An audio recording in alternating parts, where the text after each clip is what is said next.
నడుపుకోవాలి అమెరికాని.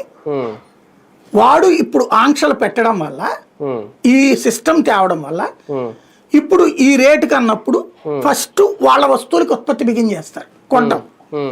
Begin చేసినప్పుడు ఆ కంపెనీలు డెవలప్ అవుతాయి, ప్లస్ అవసరమైతే ఇంకా కొత్తగా ప్రొడక్షన్స్ పుట్టుకొస్తాయి.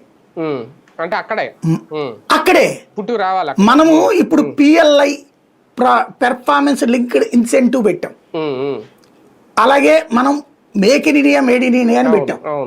ఏమన్నాం మనం కూడా, అమెరికా వాడి కారుకి ఇక్కడ 105 రూపాయలు ట్యాక్స్ వేస్తాం మనం ఎక్స్ట్రా, అమెరికా వాడి బైక్కి 105 రూపాయలు ఎక్స్ట్రా వేస్తాం మనం.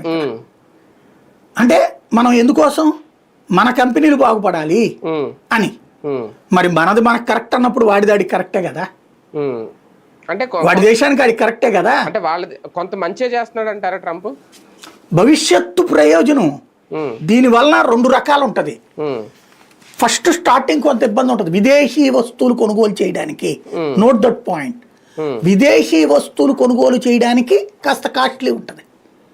అట్ ద సేమ్ టైం వాడు ముందే చెప్పాడు కదా అన్ని దేశాలకి, ఏమయ్యా మీరు మా దేశంలో వచ్చినవి తక్కువ అమ్ముకుంటున్నారు, మేము 5% 10% ట్యాక్స్ వేస్తున్నాం, మా వస్తువులు మీ దేశానికి వచ్చేటప్పటికి ఇష్టం వచ్చిన రేట్లకు కొంటున్నారు, ట్యాక్స్లు వేస్తున్నారు, ఇది కరెక్ట్ కాదు కదా అన్నాడు కదా. మరి అప్పుడే తగ్గించచ్చుగా ఇల్లు, సేమ్ టు సేమ్ పెట్టు, వాడి 10% మనకి 10%, అట్లా చేస్తే